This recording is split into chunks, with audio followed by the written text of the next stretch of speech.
Mga palusot ng ganyan mga kababayan, malamang ina-arrange na nila kung paano makatakas si Alice Go habang nakikipag-argumento sila sa kung aatin po o hindi. Di ba? Ganyan mga strategy. Tingnan ninyo si Bantag at saka si Tebes. Si Bantag sabi nandito pa pero hindi na nagpapakita. Ganon din si Pacquiao. Si Tebes naman nandun sa East Timor. Biglang nakalusot. Kasi siyempre, mga influential people ito. You just imagine itong si Alice Go, pure Chinese. Nagawa niyang makapag-register ng kanyang birth certificate bilang Filipino at age 13. Ginamit yung kwarta, mga kababayan. Ang daming sangkot.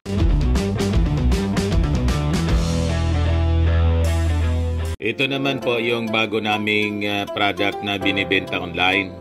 iGlow Serum, whitening po siya. Tingnan ninyo yung epekto sa aking anak na architect before and now. Yung mga inquiries po ninyo, dumiretso na lang kayo sa kanyang Facebook account, Riz Maravillas.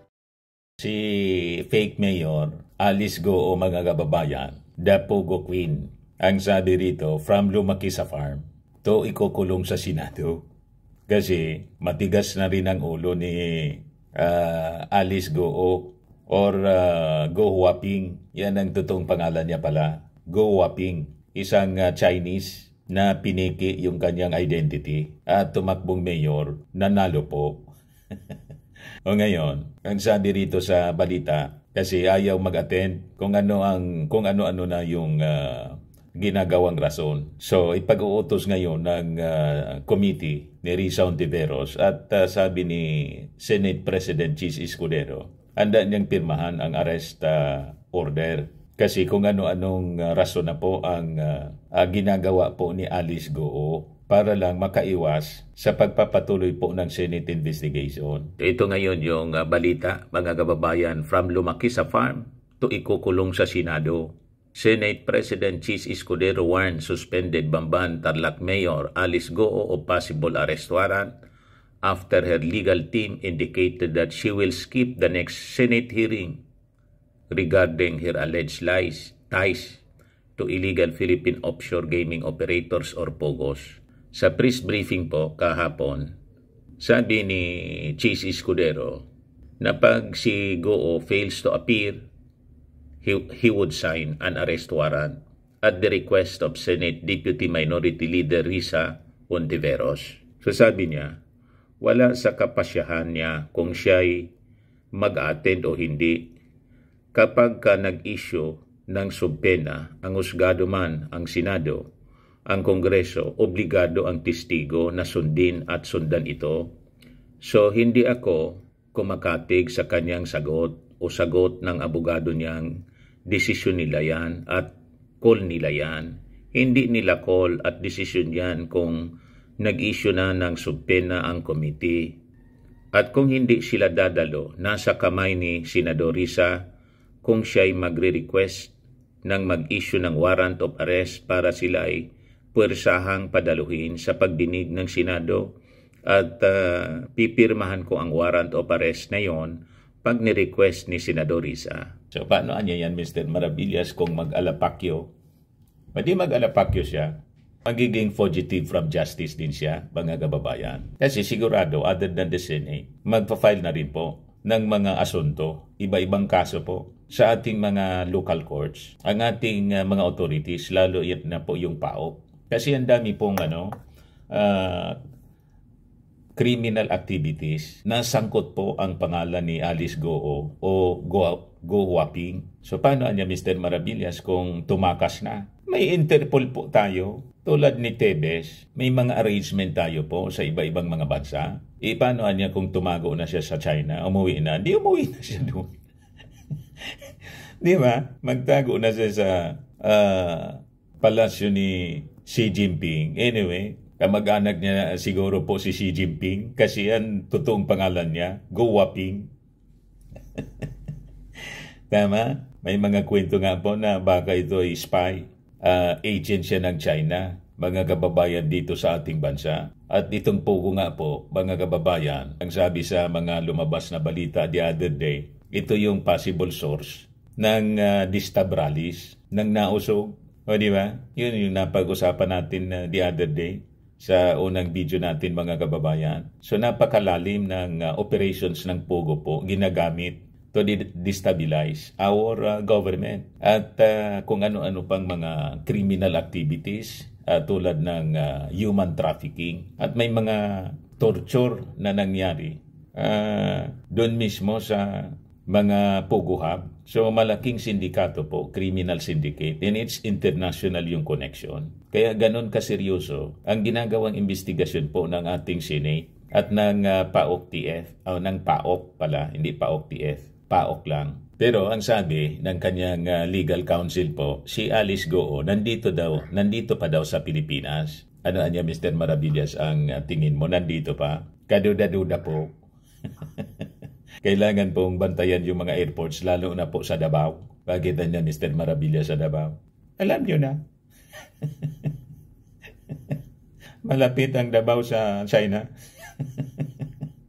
Ang Davao, mga kababayan, may sisterhood sa isang lungsod ng China. Nakipag-sisterhood. So ito ngayon yung balita sa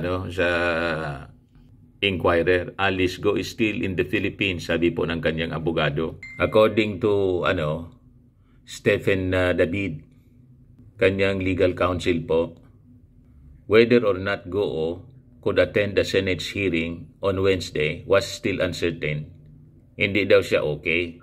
Hindi sigurado kung siya makakapag-attend ngayon. So bantayan natin mga kababayan. Sabi ni David, si Goo niya is physically and emotionally drained, and that the backlash she received on social media was the reason for her possible non-attendance. Mga palusot ng ganyan mga kababayan, malamang ina-arrange na nila kung paano makatakas si Alice Goo habang nakikipag-argumento sila sa kung a-attend po o hindi. Di ba? Ganyan mga strategy. Tingnan ninyo si Bantag at saka si Tebes. Si Bantag sabi nandito pa pero hindi na nagpapakita. Ganon din si Pacquiao. Si Tebes naman nandun sa East Timor, biglang nakalusot. Kasi siyempre, mga influential people ito. You just imagine itong si Alice Goo, pure Chinese. Nagawa niyang makapag-register ng kanyang birth certificate bilang Filipino at age 13.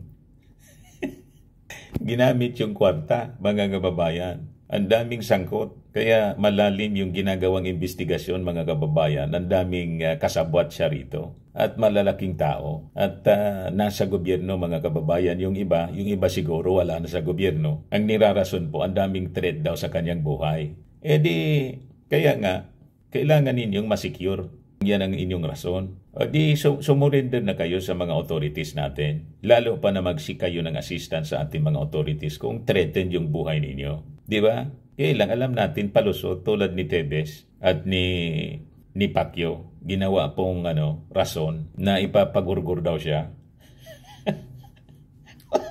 At ang tinuturo, mga kababayan, si President Bongbong Marcos, nakipagsabotan na niya sa Amerika, sabi ni Pacquiao. Sabi nga natin, anong mapapala ng ating Pangulo makipagsabuatan sa Amerika para siya ipagurgur? Di ba? Nonsense. Malayo sa katotohanan po na paniwalaan ng mga mamamayan. Ganon din itong si Alice Goo. Kung halimbawa may mag-interest sa kanya kasi nag-engage siya sa mga illegal activities, syempre yung mga kasabwat niya baka isuka. So, it could be, mga kababayan, credible din yung kanyang sinasabi. Pero the more na kung may threat sa kanyang buhay, dapat i-surrender na niya yung i-secure niya yung kanyang sarili sa pamamagitan po ng pakikipag-cooperate sa mga authorities. Di ba dapat ganon? Di humingi siya ng proteksyon sa ating gobyerno. Ito yung palusot, mga kababayan niya. I am afraid, Alice Goo says she's constantly receiving death threats. In a letter Goo sent to Senator Risa Ontiveros' office, the embattled mayor said she is afraid that these threats could endanger her life. I have been constantly receiving death threats that I cannot simply ignore, as I am afraid that these threats may endanger my life. In this line, I humbly express my most sincere apologies for my absence and for any inconvenience this may cause the Honorable Committee. Iyon ang sabi ng sulat ni Alice Goo kay Hontiveros. Aside from this, Goo also mentioned her worsening mental health after facing scrutiny on her alleged ties on Sun Yuan Technology Incorporated, the raided Pogo in Bamban. As we know, during the last scheduled hearing on June 26, I failed to appear before the Honorable Committee considering that I am not physically and mentally fit to do so. Unfortunately, since then, my condition has not improved and even worsened. Truth be told, I have already sought professional help, but the medical professionals that I have consulted refused to issue a medical certificate stating my condition for fear that they may also experience the humiliation and ridicule that I am going through. Malamang wala kasing mag-certify na talagang may problema siya mentally. Malalagay sa alanganin yung profesyon ng doktor kung magsisinungaling. At kung threatened yung kanyang buhay, ang logical decision na pwede niyang gawin ay mag-seek ng humingi siya ng tulong to seek help from our authorities. Kausapin niya si DILG Secretary Benor Abalos, nabigyan siya ng proteksyon ng PNP. Dapat special team, di ba? At nasa direct supervision ng ating DILG at ng Director General ng ating PNP. Yun ang dapat na ginagawa. And that should be, mga kababayan, the recommendation and the request ng legal counsel niya. Pero pag ganitong mga kwento po, alata masyadong palusot. Ayaw na humarap kasi mabubuking sila yung kasinungalingan nila, mga kababayan. At malamang nagtatahi-tahi pa kasi ng kwento kung paano lulusot. Tama ba? Wala pa silang makitang maimbentong mga depensa para lumusot. Sabi dito, for a few months now, I have been the subject of malicious accusations. I have been ridiculed, my dignity has been debased, and my personal life and even my identity have been questioned and mocked. Siyempre, i-question kasi questionable. Yung kwento po ninyo ng inyong kabataan na lumaki kayo sa farm, yun pa lang po, kaduda-duda, kasi wala kayong maalala. Wala akong maalala, Your Honor. Kung sino-sino yung mga kalaro, mga kababayan, kung sino-sino na lang yung sinasabi. Lumaki lang ako sa farm, Your Honor. Nabuking po yung kanyang fingerprint, tumugma kay Go Waping.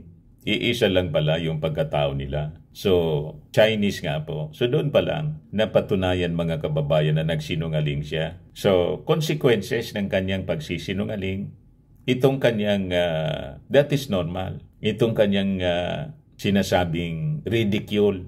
Pumasok siya sa alanganin. Niloko niya ang Republika ng Pilipinas. Tumakbo pa siya as mayor. Diba? So napakalaki yung kanyang kasalanan, mga kababayan, na dapat niyang panagutan. Yung sabi rito, Go is currently facing a qualified human trafficking. Imagine that. Non-bailable ito. Parang yung kaso ni Pacquiao for her alleged connection to the labor trafficking of around 500 foreign POGO workers.